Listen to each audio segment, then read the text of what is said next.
Una semana que nos recibió con los brazos abiertos, en el sentido de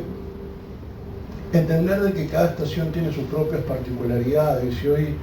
la Iglesia de Jesucristo, entiendo yo, está refugiándose en una suerte de estación de la vida que requiere de nosotros un sigilo,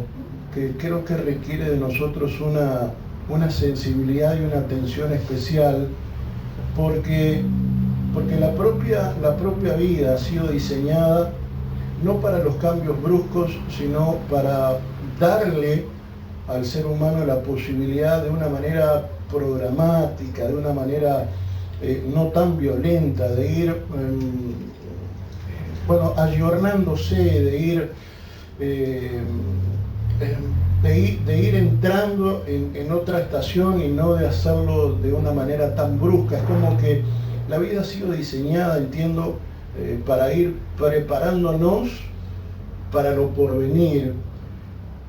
Pero creo que el nivel de violencia al que hoy nos estamos exponiendo, al que la Iglesia de Jesucristo se está exponiendo, creo que muestra a las claras de que este es un tiempo absolutamente intempestivo, este es un tiempo absolutamente violento, bélico, en donde no hay lugar para las primaveras y no hay lugar para los otoños. Pasamos radicalmente de una condición a la otra, y esto nos muestra cómo la propia vida y el mundo espiritual en la vida se está salteando etapas y nos está exponiendo a un nivel de vulnerabilidad. Al menos es lo que pretende, exponernos a un nivel de vulnerabilidad, a un nivel de agobio, a un nivel de violencia lo suficientemente duro como para intentar derribarnos o por lo pronto entorpecer lo más posible este comienzo de ciclo, de tal manera que sea una suerte de palos en la rueda que al menos intente, ¿verdad?, impedir el normal funcionamiento y crecimiento que en definitiva la Iglesia tiene que tener, porque me parece que la vara de medir de la Iglesia de Jesucristo siempre tiene que ver con el nivel de gloria, y el nivel de gloria no pasa necesariamente por una cuestión cuantitativa, sino que pasa por una cuestión cualitativa. Si realmente en mí hay un nivel de perdón mayor al de ayer, bueno, definitivamente es un tiempo de ganancia. Si hay en mí una mayor virtud que tal vez el día de ayer no estuvo, bueno, eso definitivamente es el resultado de una manifestación de la gloria de Dios que definitivamente está transformando. Cuando hay una transformación y el Marcelo de hoy, el hijo de hoy, la hija de hoy, supera en virtud, supera en madurez, superan frutos al Marcelo o a la persona que sea del día de ayer, bueno, yo debo de contar ese día y ese tiempo como verdaderamente ganancia y como que estoy a la altura de lo que Dios espera de mí, porque insisto, me parece que a veces la Iglesia es sometida a una gran confusión y piensa que cantidad es igual a más en todos los términos, y sin embargo yo creo que definitivamente uno tiene que tener varas de medir, pero la vara de medir correcta tiene que ver con los niveles de gloria. Y los niveles de gloria no pasa por cantidad de gente, no pasa por cantidades en varios aspectos, sino que pasa por una capacidad interior, pasa por una madurez de los frutos. Y creo que en esta temporada tan dura, tan violenta, tan fría, tan lluviosa, lo que Dios está llevándonos es a refugiarnos en Él, es a pertrecharnos en Él, de buscar su rostro de tal manera de que a pesar de las circunstancias y de los climas que nos tocan vivir, nuestra vida interior pueda comenzar a reflejar una calidad de vida, una conciencia de vida absolutamente superior, más allá del tiempo que nos toca y que es presente, pero que nos desafíe a que definitivamente el tipo de persona que hoy soy pueda ser definitivamente mayor al de la temporada pasada. En definitiva, Dios nos está procesando para una nueva etapa que, como verán, se está salteando etapas intermedias Y eso implica de nosotros una responsabilidad mayor. ¿Por qué? Porque los tiempos se hacen cada vez más cortos, porque ya no hay lugar para la transición, porque tal vez para algunos procesos ya no tenemos todo el tiempo que quisiéramos, sino que tenemos que tomar decisiones, y decisiones concretas y decisiones cimentadas sobre la roca. Por eso este es un tiempo donde la iglesia tiene que aprender a tomar decisiones, y que esas decisiones tienen que ir en consonancia con el de la gloria postrera. Tiene que ser mayor a la primera. Si yo ya adolezco de algún dolor físico, mental, emocional, bueno, que el día de mañana pueda llegar a ser un maravilloso terreno para poder dar a conocer la virtud de Dios y demostrarle de que el Rey de Gloria está atento a mi vida, y que la gloria de ese día es mayor a la del día anterior, no por mi virtud necesariamente, sino por la bondad de Dios. Pero en esa dialéctica divina y en esa comunión que tenemos que tener todos los días con el Rey, sí hay algo que nos compete a nosotros, que es la decisión de dejar atrás lo que quedó atrás. Porque lo veremos esto en alguna otra oportunidad. Hay veces en donde uno se acostumbra tanto, vive tanto de algunas dolencias, de algunas condiciones, a veces el dolor, a veces el enojo, a veces la baja estima, a veces, en fin, algunas patologías, algunos vicios, nos han acompañado tantos años que se fueron mimetizando con nosotros, y el día que nosotros por allí no lo tenemos, comenzamos a verlo como que algo nos falta, y es que en realidad no nos falta nada. Simplemente lo que Dios espera de nosotros es que tomemos la decisión de no seguir refugiándonos en aquellas cosas que nos acompañaron durante tanto tiempo. A veces uno convive tanto tiempo con la baja estima, uno convive tanto tiempo con la vergüenza, uno convive tanto tiempo con algunas enemistades. El problema es que, claro, convivieron tanto con nosotros que uno las concibe como parte de uno, y uno las acepta. Y cuando uno no las tiene, porque se ve confrontado con el hecho de tener que decirle: hasta acá llegó nuestra amistad, hasta aquí corrimos juntos esta carrera, ya no te necesito más, ya no te quiero más. Bueno, es así en donde entra nuestra responsabilidad individual, y es la de tomar decisiones, la decisión de que definitivamente aquel viejo compañero de ruta ya no lo sea más, porque en definitiva me estoy animando a tomar de la mano de mi Señor y a juntos bogar mar adentro en una dirección profética. Por eso quiero bendecir el nombre de nuestro Rey, quiero darle gracias por su virtud, gracias por este tiempo, porque es un tiempo que, insisto, no da tregua ni tiene pausa, sino que buena parte de la virulencia, de la violencia con que se presenta este tiempo está ligado al hecho de que no hay lugar para perder tiempo. No hay tiempo que perder,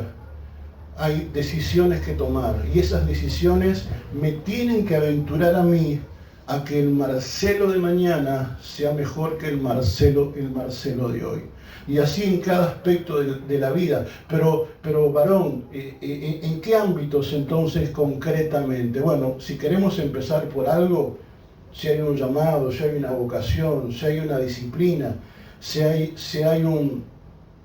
una virtud que Dios puso en nosotros, si hay algo que nos está privando de alcanzar esa virtud, bueno, tal vez comenzar a trabajar en aquellos pequeños grandes gigantes, para que en definitiva comiencen a perder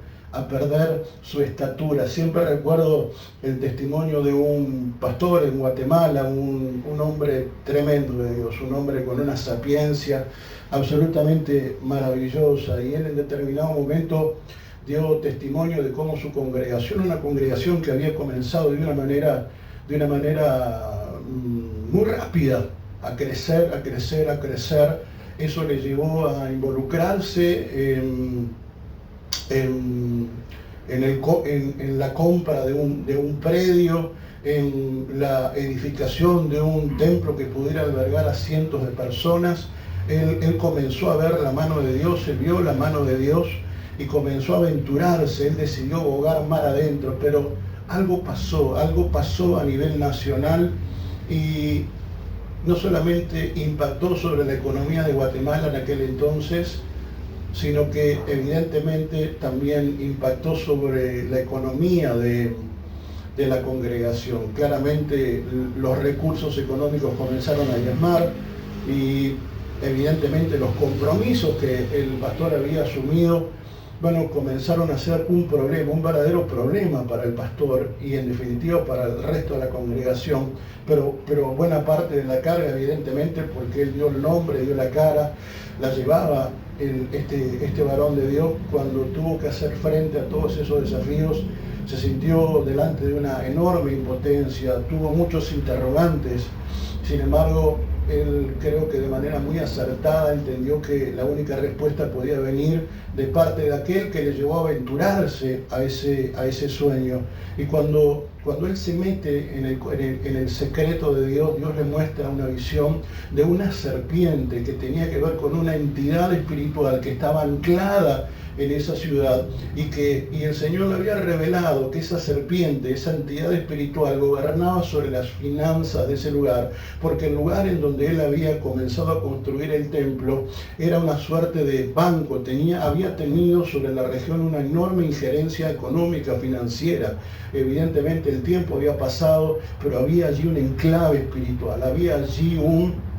una suerte de mojón espiritual que estaba denotando que allí había una entidad que había que comenzar a derribar. Cuando el Señor le muestra esta visión, le muestra una serpiente gigante, verdaderamente gigante, y él en un éxtasis, él ve a la serpiente, y cuando él ve a esa serpiente absolutamente amenazante, sus ojos eran un rojo carmesí, su mirada absolutamente penetrante, amenazante, llena de odio, lo miraba, y usted dirá, bueno, ¿y cuál fue la respuesta del pastor? Me imagino que salió a buscar aceite para comenzar a echarle sobre la serpiente. Comenzó, no sé, fue a buscar a un grupo de hermanos para que lo apoyara en la oración. Seguramente fue a buscar alguna herramienta espiritual para poder resolver ese conflicto. Bueno, no, yo creo que hizo lo que probablemente muchos de nosotros hubiéramos hecho. Digo muchos de nosotros porque a veces uno piensa pero cuando se enfrenta a un escenario resulta que resuelve de una manera muy distinta de la que en un principio pensó. Por eso aquello de que el que cuide aquel, ¿no? Cuide mucho aquel que se piensa que lo puede todo y que todo lo sabe, porque cuando se enfrenta a un desafío, capaz que no lo resuelve como tal vez en su mente lo pergeñó. Cuide el fuerte que no caiga. Y cuando este hombre ve a esa serpiente amenazante, él sale corriendo, sí, pero sale corriendo del julepe que tenía. No salió corriendo a buscar a nadie, no salió corriendo a buscar aceite, no salió corriendo a buscar una Biblia, no salió corriendo a nada más, sino a resguardar su propia vida, porque lo que vio le intimidó. Y esto creo que es un gesto de una enorme humanidad, porque creo que lo que hace es evidenciar de que todos nosotros somos mortales, somos hombres y mujeres de carne y hueso y que estamos expuestos al miedo, a la vergüenza y a tantas otras cosas, y que a veces uno, porque lo tiene resuelto, uno piensa que, bueno, tal vez el otro, en esa suerte de mezquindad de la iglesia evangélica, ¿no? En esa suerte de hipocresía a veces del liderazgo evangélico, que se piensa que porque tiene resueltos algunos temas, bueno, los demás como no lo tienen resuelto seguramente es porque sean pecadores o porque son lo suficientemente débiles como para no poder afrontar esa situación. Y sin embargo, yo creo que fue un gesto de una enorme humanidad porque el haber contado eso de alguna manera implicó para él una herida narcisista, porque el reconocer que frente a una situación así su primera respuesta fuera de salir corriendo, para mí me parece de una enorme honestidad intelectual. Y en definitiva lo que refleja es que cualquiera de nosotros podemos estar atentos a ese tipo de situaciones y y tal vez no respondemos como pensamos. Y por allí tenemos que tener mucho cuidado, porque a veces lo que para algunos es un gigante y para mí es un enano, tal vez en otro escenario de vida sea al revés, y por allí la necesidad de no levantar el dedo inquisidor. El amor, hoy hablábamos acerca de que la verdadera vara de medir nuestros talentos, nuestros dones, nuestras capacidades, no es el mucho hablar, no es el lindo hablar, no es el hacer una cantidad de cosas, no es tener tal o cual habilidad, sino que tiene que ver con el pasarlo todo por el tamiz del amor. Aún la corrección debe de ser pasada por el tamiz del amor. Este varón sale corriendo en una suerte de pánico porque lo que estaba viendo era algo que le aterraba. Y a veces hay cosas que a uno le aterran. A veces algunos las exposiciones públicas le aterran, a veces algunos escenarios le aterran de verdad y quiere salir huyendo y salen huyendo de verdad. Pero el Señor en ese mismo momento, y esto yo lo quiero compartir como una palabra profética para la congregación, dice que en ese momento cuando él, no es que haya pensado salir corriendo, sino que él dice literalmente que ya había salido corriendo antes de llegar a la puerta. El Espíritu Santo le ministra y le dice que ¿acaso el nombre de Jesús no es suficiente? Y este hombre, mientras se aproximaba a la puerta, cuando recibe ese impacto de parte de Dios, se da media vuelta, entiende que el poder está en el nombre de Jesús, porque todos tenemos serpientes amenazantes, con ojos enchumbados en sangre, todos tenemos, en mayor o menor medida, en un área o en otro, todos tenemos cosas en las que seguir trabajando, porque es cierto, la tierra que el Señor nos entregó está lleno de hititas, filisteos, jebuseos, siempre está lleno de todo tipo de alimañas que uno tiene que con el paso del tiempo desterrar. Repasemos la Biblia, el Señor no les entregó una tierra que estaba absolutamente libre de todo peligro. Por el contrario, le dice, mirá que la tierra que yo te voy a dar tiene este pueblo, tiene este otro pueblo, tiene este gigante, tiene este otro gigante. Las tierras que Dios nos entrega siempre tienen gigantes, pero no porque Dios sea malo, sino porque Dios quiere glorificarse, porque su poder es el que se perfecciona en mi debilidad. Y si yo hoy tengo vergüenza, y créanme, a mí la vergüenza me ató durante muchísimos años, y si hoy yo he vencido la vergüenza, en buena medida, ha sido por la virtud de Dios, porque Dios hace muchos años me dijo de que yo iba a ser un predicador, y claro, el ser un predicador implica el estar delante de gente, y eso implica el tener que vencer sí o sí ese gigante llamado vergüenza. Yo sé de lo que se trata, yo sé de lo que hablo. Yo en el nombre de Jesús y por la virtud de Jesús tengo autoridad en ese sentido, pero entiendo de que hay gigantes que todos tenemos que vencer. Cuando este hombre se da cuenta de esa revelación y de que el poder está en el nombre de Jesús, comienza a reprender a la serpiente. ¿Y saben lo que pasó? Ustedes pensarán que la serpiente comenzó a dar una suerte de alaridos o de chillidos, porque el poder de Dios le estaba impactando, porque la gloria de Dios estaba impactando sobre ella. Sin embargo, nada de eso pasó. Mientras el hombre reprendía a esa serpiente en el nombre de Jesús, nada de eso pasó. La serpiente seguía con su mirada absolutamente penetrante, amenazante, llena de odio. Su tamaño era francamente monstruoso. Y este hombre volvió a dudar. Y su segunda reacción fue exactamente la misma que la primera. Ante la no respuesta del nombre de Jesús, su respuesta fue la misma que la primera: salir huyendo. ¿Por qué digo esto? ¿Y por qué me parece que a este hombre le pasó eso? Porque a veces hacemos las cosas de una manera religiosa, pero usamos el nombre de Jesús como si fuera un mantra o porque sabemos de qué es lo correcto. Pero lo que verdaderamente nos da poder y potencia en el nombre de Jesús no es solamente su nombre, sino la experiencia con ese hombre. El saber que ese hombre está dentro de mí, el saber de que el Mesías está en mí, de que me ha sido revelado, y por esa revelación yo sé que su nombre es poderoso. Porque una cosa es que alguien venga y te diga, mirá, haz una cosa, usa el nombre de Jesús para esto, pero otra cosa muy distinta es cuando en tu relación personal con el Señor te hace saber que uses su nombre, porque ya no lo haces porque el otro te dijo, lo haces porque Él te dijo.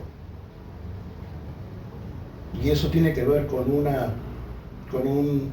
buscar el corazón de Dios, con un internarse un poco más, con el de conocer a Jesús. Porque tal vez en algunos aspectos de la vida necesitamos que Dios se revele de una manera distinta y nos haga saber de que verdaderamente en su nombre todo lo podemos. Por eso vuelvo a insistir, el que esté libre de pecado que arroje la primera piedra, y Dios nos libre de levantar el dedo inquisidor como si alguien fuera inferior a nosotros, cuando Dios en definitiva nos hizo a todos iguales. Este hombre, cuando intentó huir por segunda vez, vuelve a escuchar ese silbo apacible que le dice, ¿acaso no es suficiente el nombre de Jesús? Y él se vuelve a detener exactamente cuando estaba por salir, se da media vuelta y sigue y vuelve a reprenderlo en el nombre de Jesús. Y allí sí, cuando le fue revelado el Cristo de la gloria, cuando le fue revelado el nombre, cuando le fue revelado el poder que había en el nombre, cuando Dios le dio el diseño, porque tal vez vos para resolver un problema uses determinada revelación personal, pero tal vez otro que vive lo mismo lo tenga que resolver de otra manera, porque su vida, su experiencia, su cultura, su familia fue distinta, su crianza fue distinta, entonces sus herramientas para poder dirimir ese conflicto son distintos. Y es que no hay dos maneras iguales de resolver a veces un mismo problema. ¿Por qué? Porque somos distintos. Entonces cada uno de nosotros necesitamos resolver esa individualidad y entender de que mi relación personal con Dios me va a llevar a mí a un secreto con Dios, que seguramente sea distinto del de ustedes, pero no porque Dios sea diferente, sino porque yo he tenido una infancia, he tenido una relación con mi papá, con mi mamá, o tal vez soy el resultado de una familia disfuncional, papá no estuvo, mamá no estuvo, no sé. Pero todos venimos de una realidad diferente, y yo creo que a partir de esa realidad el Señor se va manifestando. Y cuando esas realidades comienzan a acentuarse y hacerse plenas en uno, dice que este varón enfrenta a la serpiente y con una convicción distinta comienza a reprender. Dice que sus ojos comenzaron a perder, el brillo de sus ojos comenzó a perder intensidad, ya esa mirada llena de odio dejó de serla. Es más, el tamaño de esa serpiente comenzó a achicarse. Y él tuvo una revelación impactante del poder que hay en el nombre de Jesús. Por eso yo hoy proféticamente quiero iniciar dándote esta palabra. Yo sé que hay serpientes, sé que te miran de manera amenazante, sé que son grandes, verdaderamente grandes, porque tal vez lo que para mí sea algo pequeño, para el otro es un gigante, un verdadero gigante. Y yo tengo que tener amor y misericordia, pero también tengo que enseñarle de que es en el nombre de Jesús, que es conociendo al Dios de la gloria, que es entendiendo de que hay una respuesta en Dios para tu vida, que tal vez lo que le funcionó al resto de los hermanos, bueno, gloria a Dios, pero tal vez la respuesta que vos necesitas para mutilar a ese gigante sea otra, pero va a ser siempre el resultado de una experiencia personal. La Biblia no es un libro de fórmulas, no es un libro de magia, no es un libro de encantamientos, es un manual que nos lleva sistemáticamente a una intimidad, a una relación, a una dependencia del Dios de la gloria. El día que perdamos de vista esa maravillosa óptica, vamos a estar transformando esto en un simplemente mantra o en un libro de motivación, o un libro motivacional. Yo quiero animarte y quiero en el amor de nuestro Señor Jesucristo desafiarte a que puedas creer de que hay una solución personal, de que el Dios de la gloria se va a revelar a tu vida, que Él te va a dar la forma, el diseño, eso que es absolutamente personal, que te va a permitir derribar a la serpiente, cualquiera sea su nombre, cualquiera sea el tamaño, para poder estar a la altura de lo que Dios espera de tu vida y que verdaderamente tu vida postrera pueda dar evidencia de una gloria que definitivamente es mayor que la primera. Vamos a tomarnos un tiempo para adorar el nombre de nuestro Dios.